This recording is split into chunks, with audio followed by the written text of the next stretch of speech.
Hey y'all, Steven here from DuFrane. Today's episode, I'm going to cover a commonly asked question as to what other brand, aside from DuFrane, do I like? And hopefully you'll enjoy this. Got several folks that are helping out to answer that question, but what in the world does Tudor have to do with DuFrane? So check it out. Hope you enjoy it.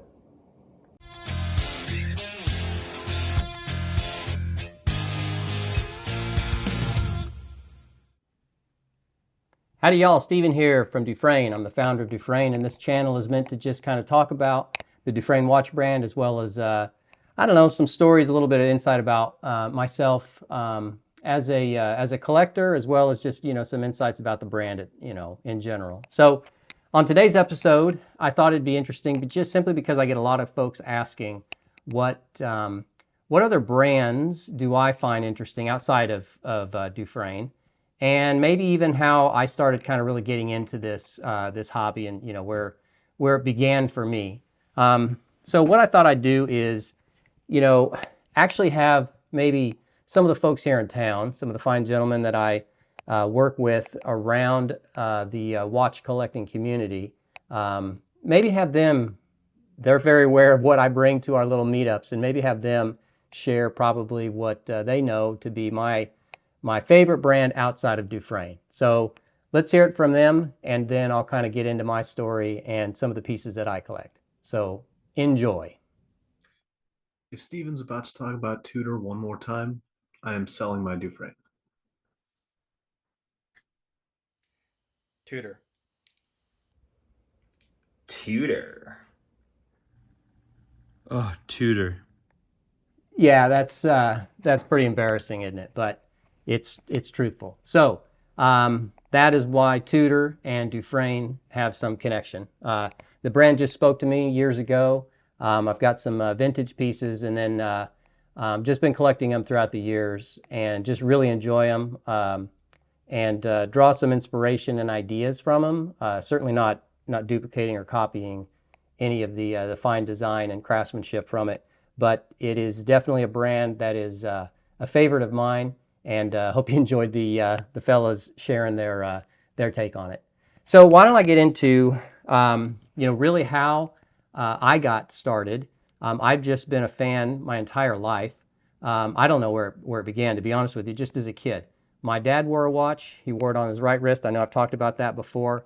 But I still have the original watch that I purchased as a kid. And really that started, just simple collecting, simple pieces, digital, things like that. But it wasn't until I was in my 20s to where I really started getting deeper into the hobby. And I think for a lot of folks, the same thing is true with respect to the first kind of nice watch I got was a Tag Heuer. So from that point, I really started going around, and I know I've shared this before, but collecting, from that point, I really started getting deeper involved and understanding more about watchmaking in general, and the brands and the history and heritage of all of that. But I really got into the idea of building my own brand based on a trip that me and a buddy took, and a particular brand that we went and saw, and we toured. And the name of that place in Switzerland was Lucerne. That was the name of the town. And the watch brand itself is called Oxen Junior. And they are still around today. And I had a piece designed very special and custom from that particular visit. And I wanted to kind of show that today, because I think I've got a lot of pieces here. We'll get into the Tudor pieces, of course, but I have really kind of two main pieces that started it, or that are really important to me. One is the foundational piece, which I'll show you here, the Oxen Junior. In terms of starting the brand, and then probably the most sentimental piece I have, and that's a piece that my wife actually gifted to me when we got engaged, and so I'll show both of those. So let me start with just the Oxen Junior, and this is it. It's actually a silver case, and so you can see a lot of the kind of the patina that takes place. I don't wear this watch very often at all, and it just patinas on its own, but it's a very, very unique design. It's actually a moon phase watch, so that means it tracks the phases of the moon throughout the month. It's a very, very thin watch, beautiful piece. The personal touches, if you will, to it are the way that they allowed me to design it, in a very custom way. So this is a piece that'll be in my family, forever, just simply because I really added some things to it that are very personal. So that's the actual family crest that I had engraved on the back. And then on the dial, these little cutouts in the middle, those are actually, it's a date window, if you will. It's a unique way of showcasing the date. But the gold circles around some of those circles or those cutouts is actually the commemorative of my children. I've got 3 boys, and commemorative of their birth dates. So it's very special to me. It's something that'll probably always be it will be always in my collection, and I hope my kids have a fun time fighting out for who gets this one. We'll see. So then the next piece that I'll talk about is really the one that my wife gave me. So I really was a big vintage collector for a while, and my favorite brand from a vintage perspective is Universal Genève. And this is then the piece that she purchased for me. She actually found it in Europe and talked to the folks and secured it herself, negotiated it. And I think that's what's really not just special for me, that she actually gifted this to me, but she actually went through that same process that we go through, that fun journey of finding a piece, getting all the information about it, negotiating it, and things like that. So this is just a very, very special piece to me. Again, I don't wear it terribly often. It's an 18 karat case of pink gold is what they called it at the time. But it's just a beautiful piece, and I absolutely love this one. So now why don't we get into, the whole Tudor thing. Tudor really broke into the U.S. market again in a very, very powerful way by releasing the Black Bay line. And my wrist is about 7¼ inches thick. And so my typical, the watch that fits me the best is really in between that 38, 39, and 42.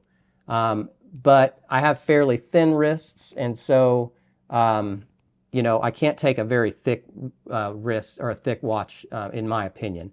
And so, what I really started finding is that the Tudor lineup, when they released the Black Bay 58, that really caught my eye. So that went down to, a 39 millimeter case. They became a little bit thinner, and I really started collecting a lot of different pieces. So why don't I go ahead and start, with one of the Black Bay 58s. So this is the blue one, and I picked this one up and actually put an aftermarket bracelet on it, just to kind of, I really thought that Jubilee bracelet would look nice on this particular piece. So this is the Black Bay 58 blue. Then I also have the black version. I also then have this one, which is really cool, which is the Black Bay 58 silver, the 925 is what they call it.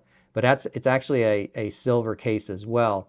And it does have a little bit different, I guess, alloy makeup to it than what you saw on the Oxen Junior, which is a pure silver case. As you can see the difference in the patina or the coloration.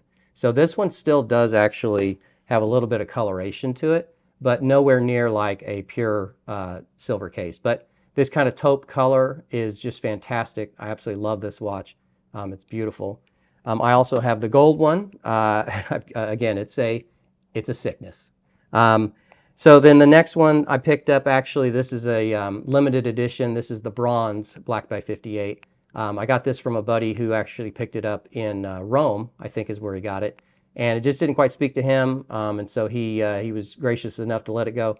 You can see it is doing this crazy patina all on its own as well. The thing I love about some of these pieces is just, scratches on stainless steel, patina on bronze cases, same thing with silver. They just become very personal to each person, the way you wear it, the things you remember about what happened when you did that.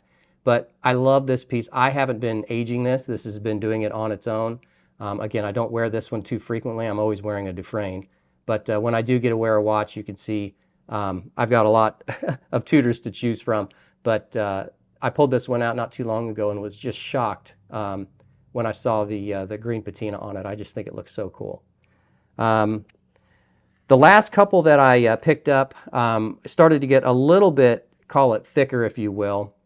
The chronograph, which is a 41 millimeter watch. So again, it fits within that range of 38 to 42 for my wrist, but it is quite a bit thicker. This is a chunky watch.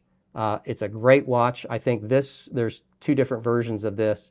There's the white dial and then this black dial. And I think this black dial is so much easier to read. I actually use a watch to tell the time, and I really enjoy this one, so I chose to go this route just because the readability of it I think is so much better.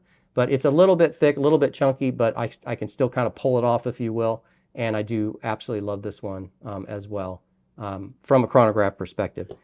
And then I'm going to save I guess what I would say my favorite Tudor for last. But this is not it. I do really appreciate and love this one. This is the Ranger. This was released, I think it was 2022. But in any event, it's a really cool piece. Very beautiful, I think. It's 39 as well, very thin. A lot of heritage around the Ranger lineup. And when this one became available, when my AD let me know, thank you, Andrew. I had to get it just simply because I think it's a fantastic piece, very, very legible as well. Okay, so then what I would say probably is my favorite Tudor piece, and you know, it combines a lot of the things that I love about watches in general, multiple complications. I work a lot with folks, obviously overseas in Europe and so forth. So it's very easy for me to, you know, love this type of complication. It's a GMT. I do have a new GMT coming out, and again, it's probably my favorite watch type, if you will, from a complication perspective. It's just so usable for me. But this one is the Tudor Pro. So it's still that 39 millimeter case. It's a little bit thicker, not as thick as the chronograph. I love the indices on this one. Those ceramic pucks, if you will, very, very cool. I love the radial brushed finishing on the bezel. Just a clean, simple piece and very easy to read. That is probably, like I said, my favorite Tudor piece and the one that gets the most wearing, if you will, outside of DuFrane. So, you know, I hope that's somewhat interesting and enjoyable. Like I said, I get quite a few folks that do ask what are the brands that I like, and there's a bunch of them. But from my collection perspective, I you know, spend most of my time collecting Tudors. And although I'm no David Beckham, you know, I think I'd make a pretty good Tudor representative if it weren't for DuFrane. So nonetheless, I hope that was enjoyable. I hope you liked it. And you know, let me know. Keep the comments coming. Please do like and subscribe. I'm not a big fan of saying that, but it does absolutely help. And hopefully this was an enjoyable video, and really do appreciate y'all taking a look. All right. Talk to you soon.